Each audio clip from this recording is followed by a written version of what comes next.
Good evening, everybody. Welcome to another healthy moment together. If you're new to this channel, I just want to welcome you. My name is Pastor David Bailey, and this is produced by and for Larnaca Community Church. So we get into our relaxed positions, breath, and settle into the moment. Try and stay focused. Try not to be too distracted. And today we're in a story from Genesis, the 4th chapter of Genesis, in fact, when a catastrophic fault line appears in the children of the failed parents, Adam and Eve.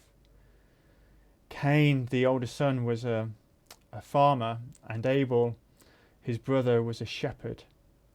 And we read this in chapter 4 about the brothers.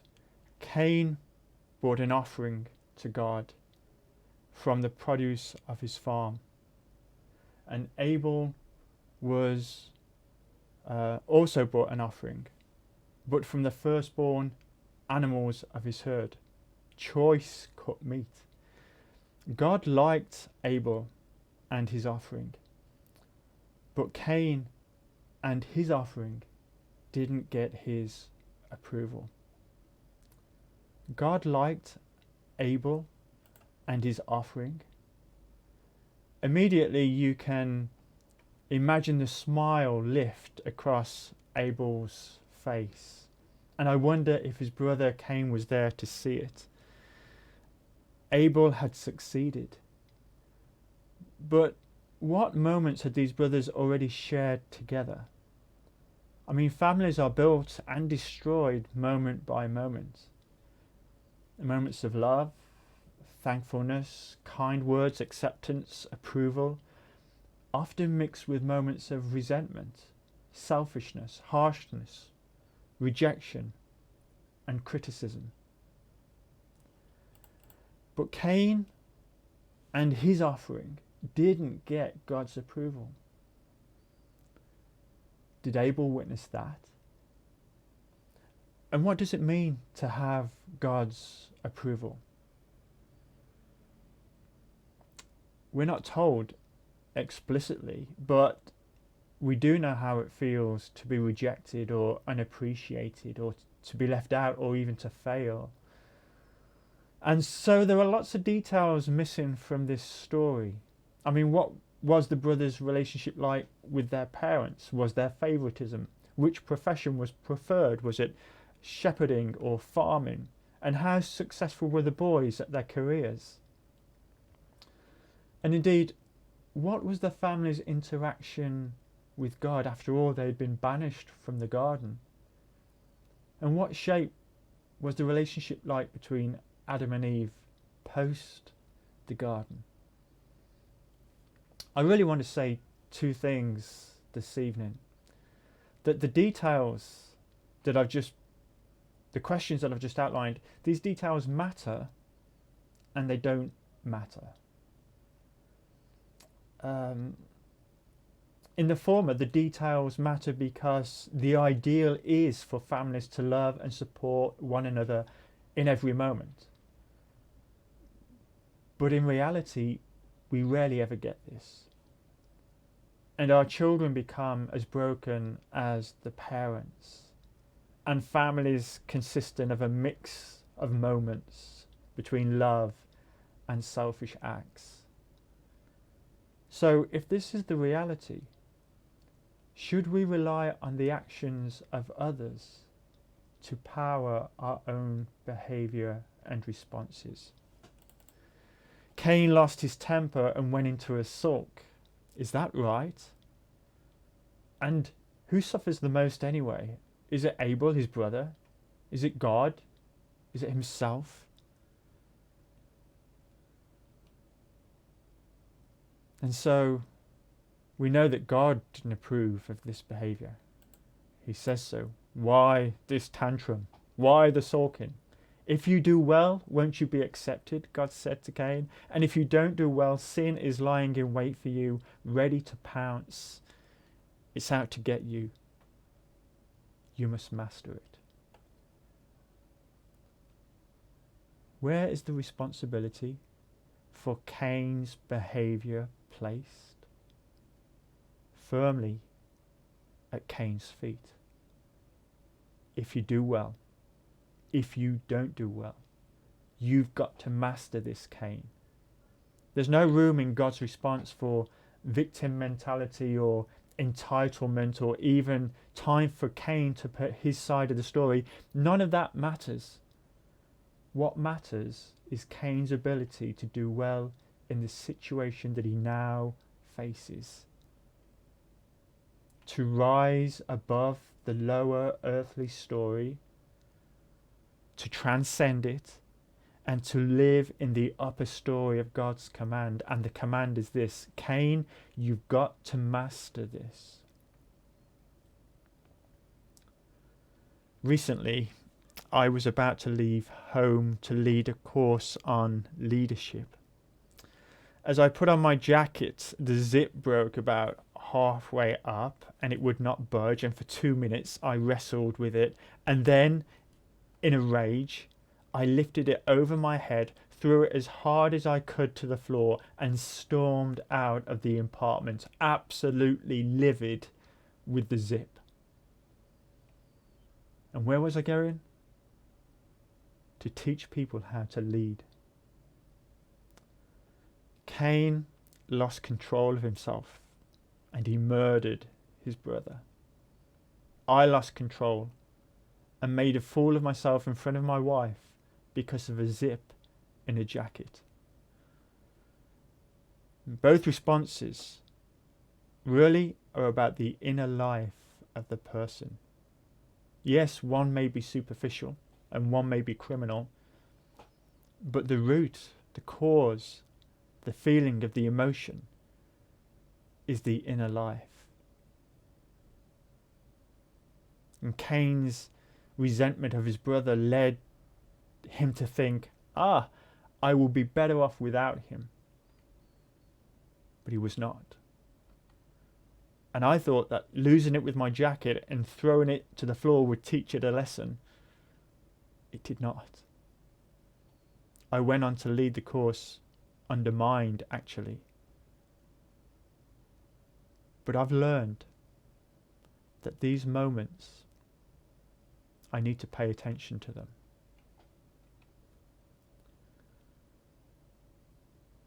And so, as I look through my Christian history,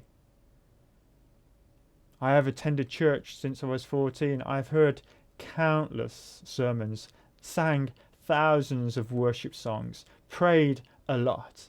I mean, my faith caused me to commit way beyond Sunday mornings. Baptism, membership, youth leadership, worship leader, deacon, elder, assistant pastor, pastor, and all this responsibility. What does it come with? With meetings to attend, tasks to complete, competences to use. And for 26 years I served the church as a volunteer.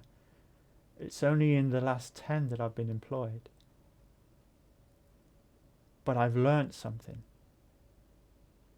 That all my busyness, Christian or not, at work or wherever my business takes me, all these roles, all these titles, all these sermons and singing, all these meetings, they did not touch the surface of my inner life. They did not attend to my soul. Why? Because that's my responsibility, and I have to be intentional about doing it. Like any task, any physical task, if I didn't do it, if I didn't attend to it, it wouldn't get done. And that's just the same with my soul. If I don't attend to my soul, it gets left out. In fact, the increased responsibility caused me to have less peace, less patience, less joy, if I'm honest. And so this is why these moments are here, these healthy moments They're an encouragement to come away from the busyness, even the Christian busyness, and to attend to our inner well-being, to remember the upper story.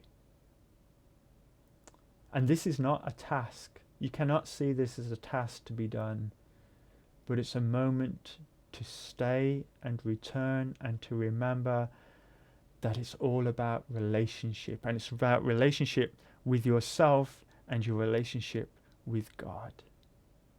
It's about what really matters and what is eternal. And so as we move into our meditation, into our prayer, I want to use the opening verses of Paul's letter to the Ephesians. And so if you have any devices that need silencing, do that now. And make sure that you're warm, that you're comfortable, and that you have some time to yourself, and take a deep breath. And maybe close your eyes. And getting comfortable, and stilling the body. So check in with your body. Maybe you're sitting, maybe you're lying. Relax and stop the unconscious movements, the fingers twitching and the legs kicking and the feet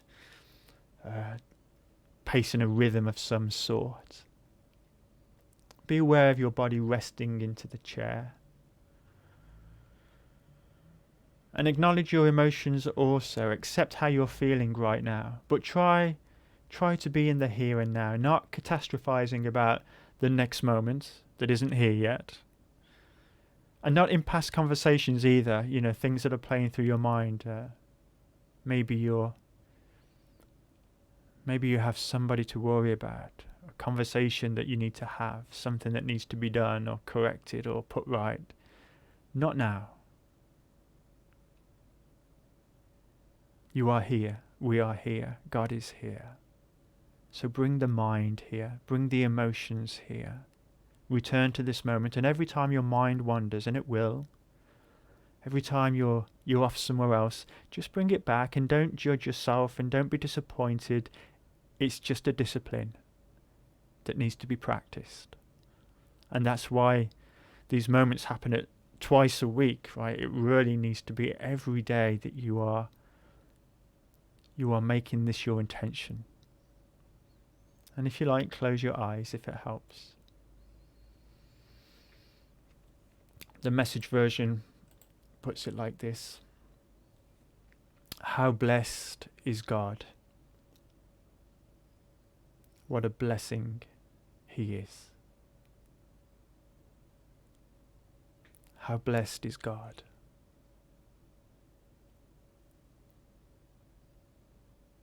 What a blessing He is. Regardless of your challenges today, and we are all challenged, right, by the restrictions. Things aren't getting any better. Things are getting more difficult for lots of people. But I want to ask you this because it's important. What can you be thankful for today? What has made your life easier today? And be thankful for that. Thankfulness is an important aspect of inner well-being. It is the upper story, thankfulness and gratitude and generosity. These things are God qualities.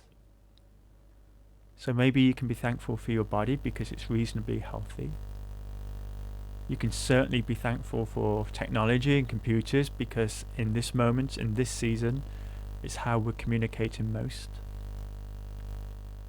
Maybe you're thankful for your kitchen because there's food in the cupboard, so there's a washing machine to help, or even a dishwasher.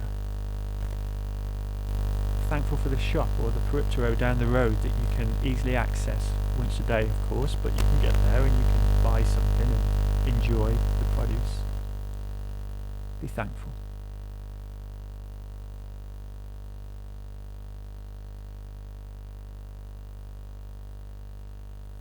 And the passage says,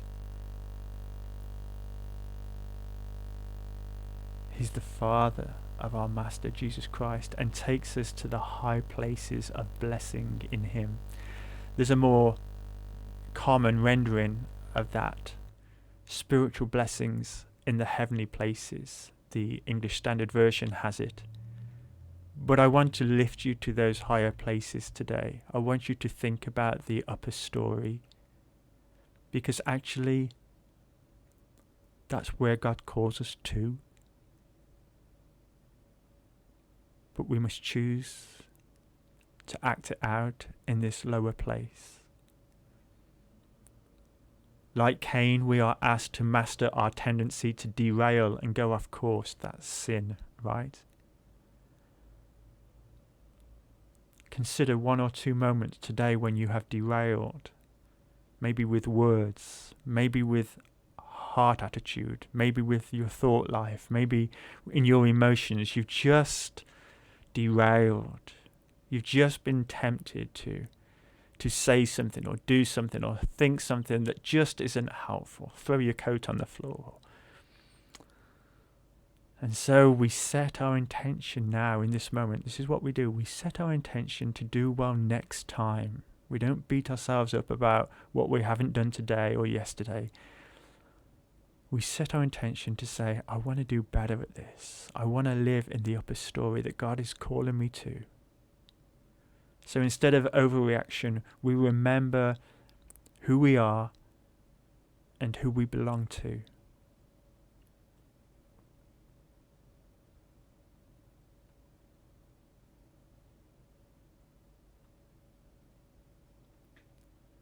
Long before he laid down earth's foundations, he had us in mind, had settled on us as the focus of his love, to be made whole and holy.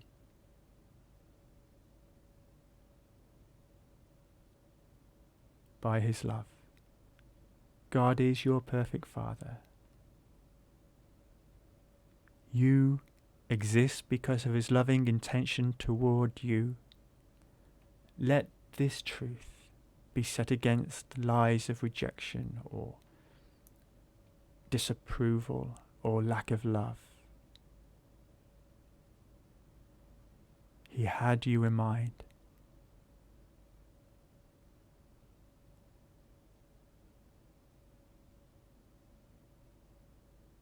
Long ago he decided to adopt us into his family through Jesus Christ.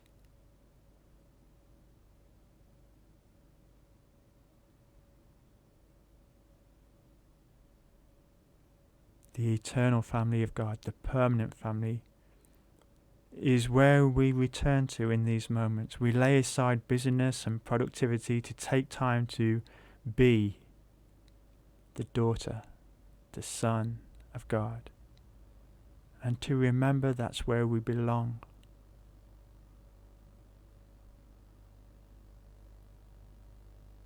What pleasure he took in planning this. He wanted us to enter into the celebration of his lavish gift giving by the hand of his beloved Son.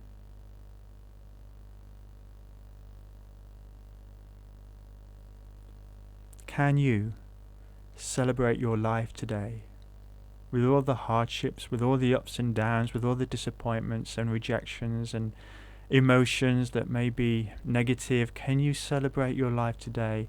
Can you place yourself in the upper story of God? And can you pay attention as God asked Cain to, so you can avert disaster? So you don't make your life harder than it needs to be.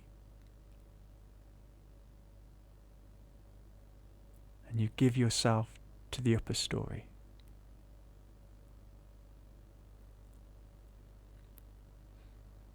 As we progress through these unusual times, I know many are finding it hard for all kinds of reasons.